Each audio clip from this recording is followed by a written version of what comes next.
सर्वांना नमस्कार. आपण पाहतोय इश्क आणि वाईल्ड लव या आपल्या लव्ह स्टोरीचा भाग 3.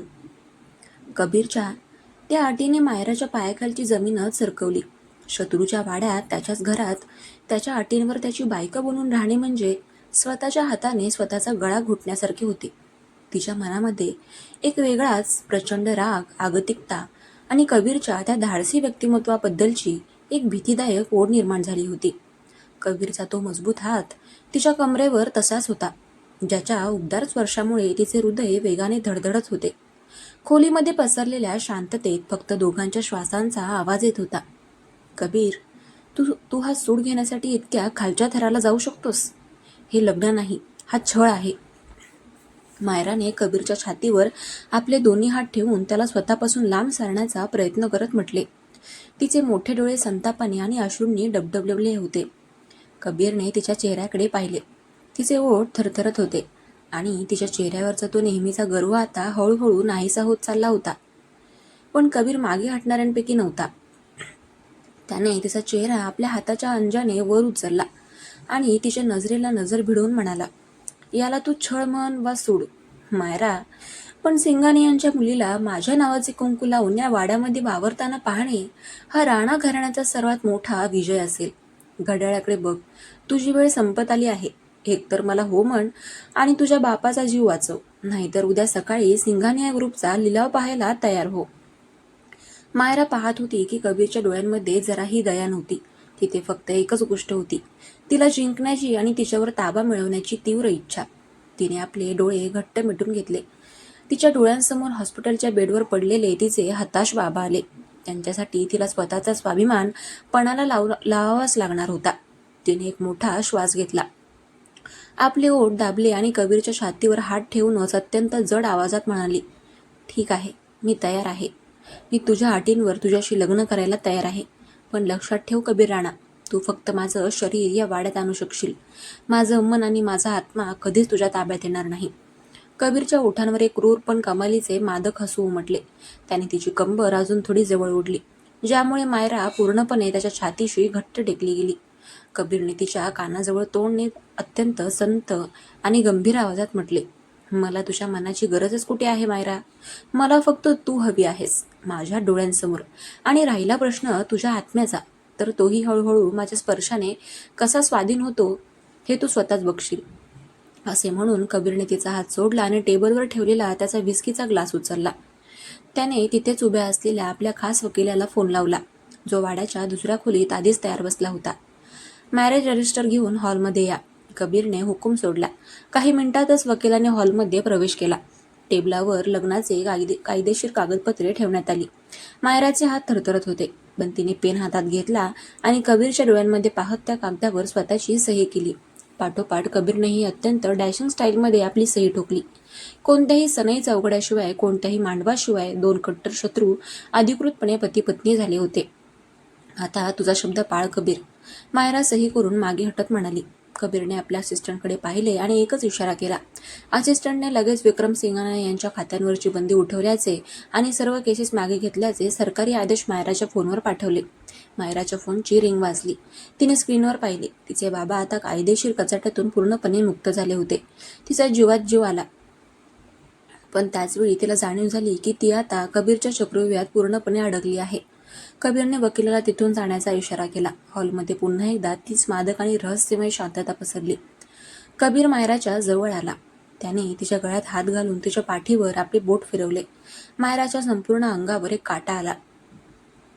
ती मागे वळणार तोच कबीरने तिला आपल्या दोन्ही हातांवर अलगद उचलून घेतले.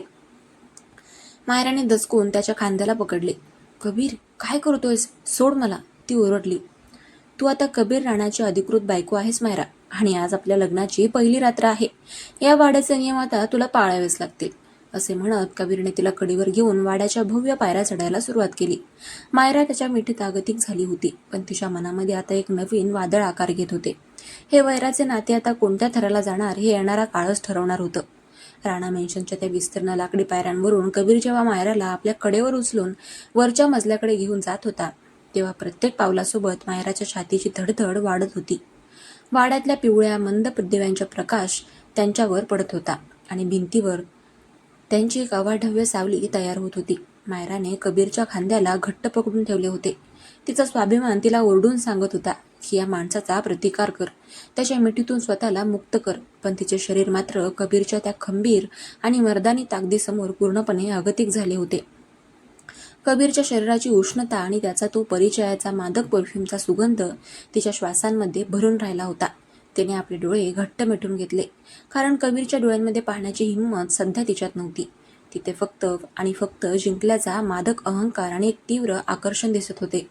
कबीरने वरच्या मजल्यावरील आपल्या प्रायव्हेट बेडरूमचा जड दरवाजा एका हाताने ढकलून उघडला. खोलीमध्ये संपूर्ण शांतता होती. फक्त एका कोपऱ्यात मंद निळ्या रंगाचा डिम लाईट जळत होता, ज्यामुळे खोलीला एक वेगळाच रहस्यमय आणि रोमॅन्टिक लुक आला होता. खिडकीबाहेर रात्रीची थंड हवा सुटली होती आणि पडदे हळूहळू हलत होते. कबीरने मायराला तिथल्या किंग साईज बेडवर अलगद निजवले.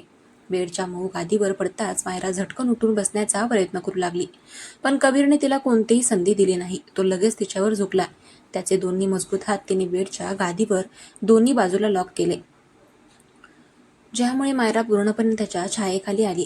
कबीर, प्लीज आता तरी थांब. तू म्हणाला होतास ना की कायदेशीर कागदपत्रांवर सही झाली की तू मला सोडशील. आपण फक्त नावापुरतं लग्न केलंय. मायराचा आवाज कमालीचा कापला जात होता. तिचे बोलके डोळे पुन्हा एकदा अश्रूंनी डबडबले होते. कबीरने तिचा चेहरा अत्यंत जवळून निहाळला. तिच्या विखुरलेल्या काळ्या केसांच्या लटा तिच्या गोऱ्या गालावर आणि ओठांवर आल्या होत्या. कबीरने अतिशय संथ गतीने आपला एक हात वर उचलला आणि तिच्या गालावरचे ते केस हळुवारपणे मागे सारले. त्याचा तो तप्त बोटांचा स्पर्श होताच मायराच्या संपूर्ण शरीरामध्ये एक विजेचा करंट धावून गेला. तिच्या ओठांतून एक आर्त सुस्कारा बाहेर पडला. कबीरचा आवाज रात्रीच्या त्या शांततेत अधिकच जड आणि गंभीर ऐकू आला. मी म्हणालो होतो की केसेस मागे घेईन आणि मी माझा शब्द पाळला मायरा, पण मी तुला सोडणार असं कधीच म्हणालो नव्हतो. तू आता कागदोपत्री आणि हक्काने कबीर राणाची बायको आहेस आणि राणा आपल्या हक्काची गोष्ट कधीच कोणाला सहज सोडून देत नाही. मायराचा श्वास रोखला गेला. तिने कबीरच्या डोळ्यांमध्ये पाहिलं. तिथे आता कोणताही राग नव्हता, तर 20 वर्षांच्या जुन्या वैराचे रूपांतर एका अथांग आणि तीव्र मानसिक आकर्षणामध्ये झालेले दिसत होते. कबीरने तिच्या हनुवटीवर आपले बोट ठेवले आणि तिचा चेहरा स्वतःच्या चेहऱ्याजवळ ओढला. तुला काय वाटतं मायरा? तू माझ्याशी फक्त एक बिझनेस डील केली आहेस? नाही, हे 2 शत्रूंमधील असं नातं आहे जे आता या खोलीच्या बंद दाराआड नवीन इतिहास लिहिणार आहे. तुझा हा न चुकणारा सिंघानी यांचा अभिमान मला खूप आवडतो, पण आज या रात्री या खोलीत फक्त माझा हुकूम चालेल. कबीरचे ओठ तिच्या ओठांच्या इतके जवळ आले होते की दोघांचे गरम श्वास एकमेकांमध्ये मिसळत होते. मायराने आपले डोळे मिटून घेतले. कबीरने तिच्या कपाळावर आणि नंतर तिच्या दोन्ही डोळ्यांवर आपले ओठ टेकवले. तो स्पर्श अत्यंत मऊ आणि सुरक्षित वाटत होता, पण तरीही त्यामध्ये एक प्रकारचा अधिकार होता. मायराचे दोन्ही हात जे आधी कबीरला मागे ढकलत होते ते आता नकळत कबीरच्या पाठीवर घट्ट आवळले गेले.